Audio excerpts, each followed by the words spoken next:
This is Grime, and we ask ourselves if a-hole can ruin an entire game. In the beginning, it started with a big bang. Or just people banging, I guess. We start our adventure being formed. Usually you have to pay somebody to see that, but that's okay. So the protagonist turns out to be a thing whose key feature is that he has a hole for a head. So now that's gotta be his name because that's what he is to everybody, an a-hole. A-hole joins the theater club and gets told to go break a leg. So he falls to pieces on his first gig. He gets better and checks for the obligatory secret at the start of the game, only to find it says like and subscribe if you enjoy the video, and everybody gets sad. We get lost and start looking for the plot of the game before finding some enemies. Obviously, they're trying to keep us away because they're trying to throw us a birthday party over on the other side. But since we don't have a weapon, we have to use our head. Literally. It's fine. A-hole makes his whole work for a living and earns his keep. Breaking enemies this way is fine because it earns us something called breath, which can keep us going longer. Alright, how many times can I use this innuendo? Yeah, 5. Shit, I already wasted like 3. Got it. Thanks. God damn it, Frank, are you even trying? A-hole vandalizes a rock that everybody seems to worship, but nobody actually seems to care about. We also realize that we can get stronger and vow to go for a strength build this game, because I've never done that in a Souls game before. We find a special enemy and try to devour him. He gives us a hunt point, which is the only thing worth exploring for in this game, but we haven't realized that yet. So we keep exploring. After making our way up and around, we run into the most normal looking enemy in the game. He gets angry after we ask him to nicely share the sheets on the bed, much like my girlfriend. And then he starts looking like he belongs. After defeating him, the dark secret behind a-hole's beautiful design comes to life. That's not foreshadowing something terrible or anything. It's fine. A-hole walks down a damp, dark hole, but thankfully it's not a tight squeeze and he's not alone. We managed to find Jan, which is ironic because he's the most entertaining character in the game. So I'm going to call him my balls because at least he's fun to be around. He thinks we are the perfect CARVEN one and tells us of a birthday party across town, where all of our friends are. So we decide to help since we're still trying to figure out the plot of the game, and taking revenge on friends who left without us is just fine with me. A-hole ekes out the other side and we find a whole new world, shining, shimmering, splendid. The angry eye in the sky doesn't like us very much, but that's okay because I forget about it for the next 7 hours. And then the world starts to fall apart. It's fine because that part doesn't actually matter. We decide to explore the desert the wrong way and end up finding my new favorite weapon, a stick with blades on both sides. Unfortunately, we don't have stats to wield it, so we immediately have a new goal, and that is to feel like Darth Maul. And it works, and I fall in love with it. A-hole finds my balls again, and it seems he's found some followers, and rightfully so. We need some new friends for this birthday party. We go shopping for party supplies in an area before accidentally walking into the boss arena. They tell us that we need to get some candy to bring with us before they can let us pass. We stumble into another boss by accident, so a-hole decides to be true to his name and kill the sorta harmless giant. I feel guilty about it afterward, but only until we realize that he dropped some candy for the party, which makes everybody better at not dying. Effects may vary. Like Anakin Skywalker, we complain about the sand and want to escape from the desert. Flower fools are holding us up, and we bring our weed whacker, and we win with 1 health remaining. A-hole gets carried by the hands of the beggar who got caught stealing the plot of the game, but we still can't find out where it fell. So, we make our way to the NPC that's worshipped by every other creature in the game. And he totally won't try to kill us later. But oh god, this just looks like a boss arena. Seriously. Actually, no, I take that back. He looks far too normal compared to everything else. He only has 2 extra arms. That's kinda lame. But he does give a-hole a mission. Go kill a thing. Hey, at least it's not a fetch quest. We make our way over to the NERVEROOT, which is far too close of a name to the Nerve Pass, which happens to be the game's fast travel system. That's absolutely awful, because you have to find it in the first place, and they're never in convenient locations. I would almost forgive it if it gave us a direct pass to our birthday party, but it doesn't, so I hate it. A-hole goes to the next unsuspecting area of the game, and his face starts to pucker, because the map in this game is unlocked by finding a beacon in each area. Ironic, because you can't find the map without a map, because you're going to need a fucking map to know where the fucking hell you are in this game. We eventually find the FEASTER'S LAIR, aptly named because the developers used the poor bastard's guts to smear the same 3 colors across the entire world. I forget a mechanic I learned 20 minutes ago and do a full loop of everything I've already explored, because I'm an idiot. We find my balls again above totally not going to kill us later, and he rants about how awful present shopping is. We make it back to the FEASTER'S lair, and find out why the dentist's office is necessary after we go to our party. An a-hole gets his butt munched after trying to be human floss. It's at this point I start questioning why I'm exploring every inch of the area, as all the items in this game are actual garbage. And I'm not backtracking that much for items that are literal garbage. But I keep doing it anyways because I'm a masochist. We figure out that the checkpoint I've been using for 30 minutes is directly next to the boss by accidentally running into it. We try it, and I realize that I may not be as good at gaming as I think I am. Then, on the way back to the arena, I go down this time. I happen to find another boss directly underneath the other one. But this guy reassures me that I am indeed the best gamer in my house. Hell yeah. With his contribution, we now have enough candy to form a piñata, and this party's gonna be awesome. With my newfound confidence, I challenge Spider-Man's nemesis again, and realize the stupid room doesn't even go anywhere. God damn it. This is fine. We make our way back to totally not gonna kill us later, and he gives us directions to the birthday party. But this time, he also gives us a fetch quest. God damn it, dude, why? I already didn't like this guy enough. I'm not gonna do it for now.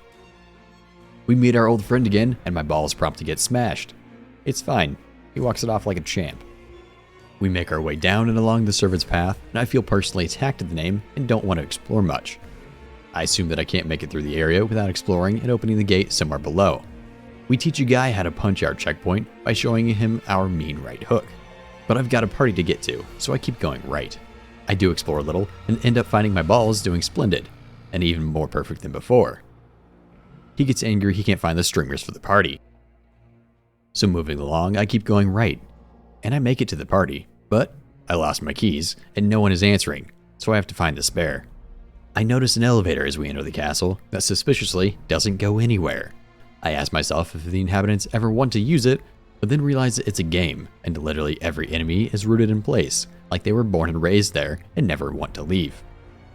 To avoid the depression of that fact, we climb to the top of the palace, and A-hole finds his brother from another mother, the movable platform, because we all know we're going to hate it. Surely these platforms can't go horribly wrong. Plot twist, it goes wrong. I assure myself I'm fixing all of the castle's problems along the way to the top of the tower. As we get to the top, we find a surprisingly normal looking enemy. 2 arms, 2 legs. The hands may be in a wrong spot, but that's fine. I get a sinking suspicion that I might not have put enough points into our health, as he hands us our ass on a silver platter before completing the fight. Or not. Yeah, that's just creepy, man.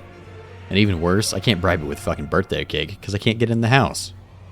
While we wait for it to figure out it's dead, I get to try out the weapon I dumped all of my spare stats for, and then I never use it again. But we're not talking about that.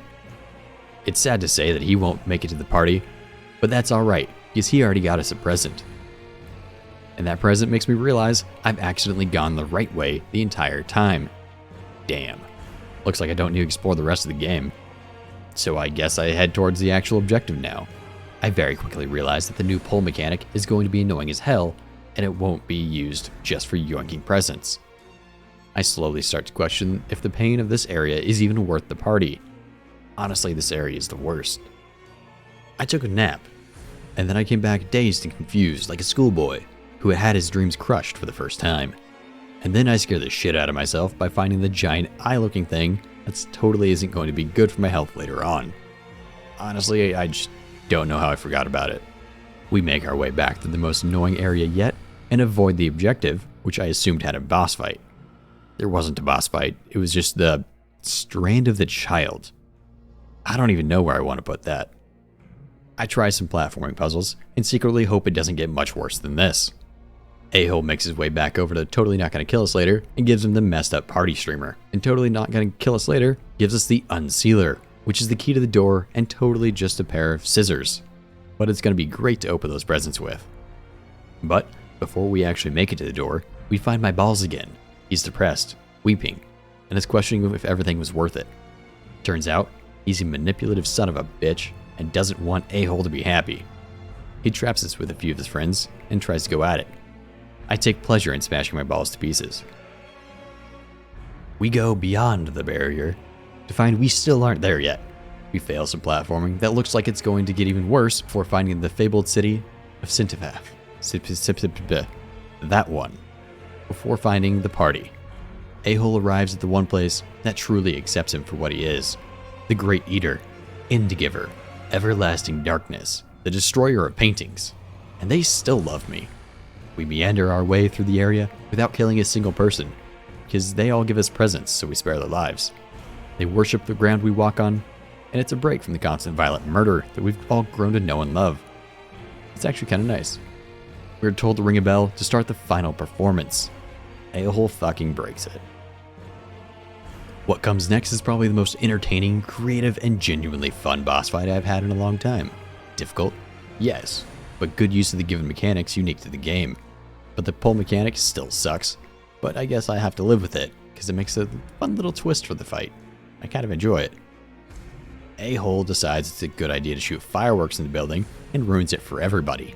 So much like getting your first job, we ask ourselves if it's really worth it, and we all end up sad. It's okay. One of the presents they got us was double jump. We then venture to the "you have all your abilities, now learn to use them together" portion of the game. It's got spikes and lore. What else could a guy want? Oh, yeah, fun. That's what it's missing. It's the first time in the game A-hole isn't the worst thing in the game. I learned that physics has no meaning, and you can skip parts of this. We also learn that the trader no longer wants to trade with the A-hole, as he realizes we've been consuming everything like it's a Thanksgiving dinner. Since the birthday party's over, we try to find ourselves some ice cream, but we're greeted by an old friend totally not gonna kill us later. He offers us a choice of the easy way or the hard way. I like it hard, and let's be honest, we all knew this was coming. This guy has a million attacks, and I may or may not stumble through them a bit. Eventually, I think I have it handled, only to realize that I'm fooling myself into thinking I distributed my stats right. I didn't. I beat him, but then realized every boss in this game has a second phase. I can't even make it to the second phase because the pull mechanic is the worst thing in the game and gets me killed. So, I have to start over at the first phase again. 2 more tries later, a successful platforming section, and the actual second phase is a goddamn joke. But hey, we did it. A-hole wins again. As we finish up, the game slaps us all in the face with an actual fast travel system that makes the other system look like a joke. It's a late birthday present, and I'm not even happy about it. But then we have our final ascent, which is actually just platforming, but it's awful. A-hole ascends the tower and gets to do what he's best at, ruining everything for everybody. Wait, if that's how this ends, why didn't we just do this at the start? What do you mean plot? There's no fucking plot in this game. Damn, I guess A-hole really did ruin everything.